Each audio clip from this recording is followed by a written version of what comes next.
Hey YouTube, Sir Laxalot here again. Today I want to talk a little bit about drop top strings. There's a lot of different kinds of drop top strings that are out there. There's the Chenango, of course, which is kind of a drop top string. It's kind of pulled up in the center here with it tied down lower than a normal string. Top string would be anchored up at the top. That's a whole nother video, so I'm not even going to really get into that right now. Today, mostly, I'm going to talk about Iroquois as well as the Huron kind of variant of the Iroquois. Right here, you know what? I have a Huron right here. Let me grab a Iroquois. I'm actually a big fan of the Iroquois top string. I have the stick that's hanging up behind me. I'll pull that down in just a minute. I actually have an Iroquois on that one as well. This is a basic Iroquois. It's great because it's in red so you can see it really well. It's basically, it touches your top string at 4 different points, as well as anchoring to the side. Excuse me. As well as anchoring to the side, but it touches at 4 points. It's great in the fact that when you drop that top string, it actually allows your release point, instead of being higher in the head, it lowers it a little bit. I like it. I think it's a great pocket for attackmen, just for the simple fact that it allows you to have that lower pocket, and then you still get that great release, that nice crisp snap kind of out of it. Great for shots, but the ball's more protected within the throat of your stick, so right through here. It's also kind of a way to get around the NCAA ruling a little bit with the 4-inch stringing, just because dropping that top string actually acts as shooting strings itself, so you don't really need as many. Some people really prefer it, others don't. But this is a great. The only thing when you're stringing like an Iroquois or a Huron top string, where you have it all dropped here, you can't. Normally, you would interlock the first probably 4 holes to get that nice tension through the top. It doesn't quite work the same. The way you anchor the sides here, and when you pull that top, it pulls it way up. So it gives you this weird kind of channel. So you have to start kind of bunching a little sooner than you normally would. Bunching is the right word. Bunching, you're kind of not double ups, but single ups. Not like an interlock or an SI interlock. I'm talking more about just a single up sooner, because you want that float kind of in the mesh a little higher, because that's going to give you your quick snap. Let me grab a ball. So here's your standard ball. You know, it's going to sit there. When you one-handed cradle, it's going to have that real nice low pocket to it. When you're cradling 2 hands, it sits just nice in the pocket. And then when you come to shoot, it kind of rides up in the top here, and you get this great release. I can show you channel. It really doesn't, I don't know, it doesn't give you the same kind of channel that you would with a standard 9-diamond top string, or others of the sort, but it's a very functional pocket. This stick, I actually condition the mesh to be like soft mesh, even though it is hard mesh. Personal preference, 100%. Now the other stick I have up here,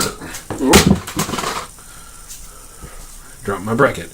Anyways, this is actually a 6-diamond mesh, hard mesh. So this is a little bit different as well. You see, it still has the same 4 points, because this is a 6-diamond row that you would do it on. But you get this tension through the top that's artificially created by pulling that top string higher. So this pocket, just the same, it can kind of sag low, and then you climb towards the top for that great release point, straight off your shooters here.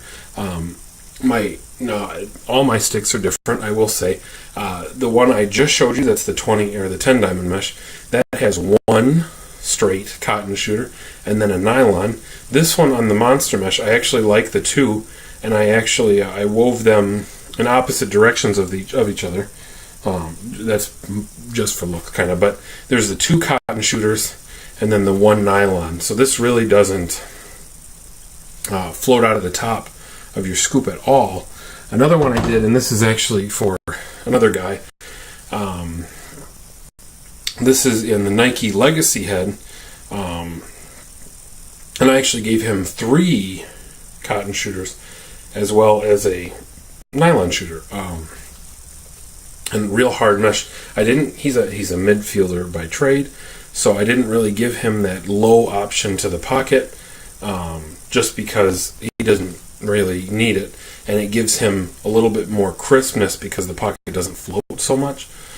So here it is. It sits right in the middle of the head, kind of mid-low maybe, but it's artificially low because the top string's dropped. So it's real nice. All these are legal. No playing box with these. But and this one is technically it's not a true Huron because I didn't anchor it on all the spots. But you can see the green. I'll flip it around here for you. The green that comes through here is a standard Iroquois top string, just like normal. The only difference is that there's the secondary string, which is actually this white one right here, that follows through. It anchors at 3 additional points along the mesh. So there's actually no mesh hole that's being missed by that top string. It pulls it a little tighter, so you have a little bit more of that tension through the top of the head. And it's just, I do a lot like this. They're kind of Hurons, but they're really not. A true Huron would kind of pull back up to this hole again, and then try and hit. There's this part right down here, and you try and hit there and go out. I actually don't think that that's all that necessary. It kind of clutters the top string. I think this is really clean. Kind of makes this nice M to it and off. That's it. The black stick, I think, with the black mesh, and I put the white through it. This one shooter is supposed to be white. It's a little on the dirty side, but and then this nice. I'm going to call it kind of electric green. It fits really nice with it. The one reason I added actually these 3 shooters as well as the nylon is because it's actually on this Nike Vandal head or shaft, and this is incredibly light. I'm used to playing with a little bit heavier stuff. I use some of the old the Brian Flip Grip F15s. I just have some heavier shafts. This one is so light, when I go to throw it, I have no control over it. So I added kind of that extra shooter. It gives me some of that more grip as it leaves the pocket. That's about it, though. Try it, check it out. The worst you can do is not get it right. Tip, though, when you do string one of these top strings, you can't string the top string first. It's kind of a difficult thing to get used to. You kind of, once you loop around and you lock your mesh down at the sidewall, down a couple holes here, because it doesn't start till down here.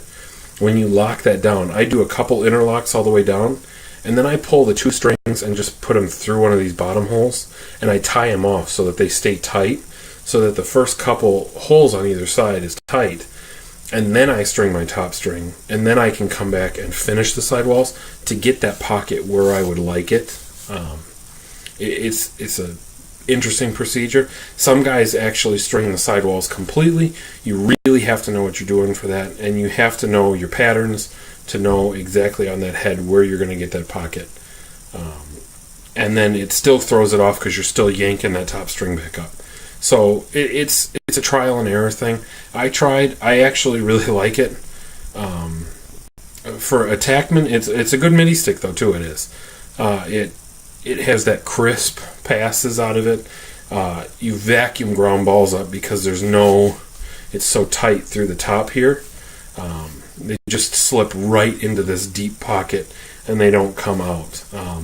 I've put them on deep holes. Two of the deep holes on my team have it on it, as well as some other guys. So give it a thought. Thanks for checking it out. Wax on.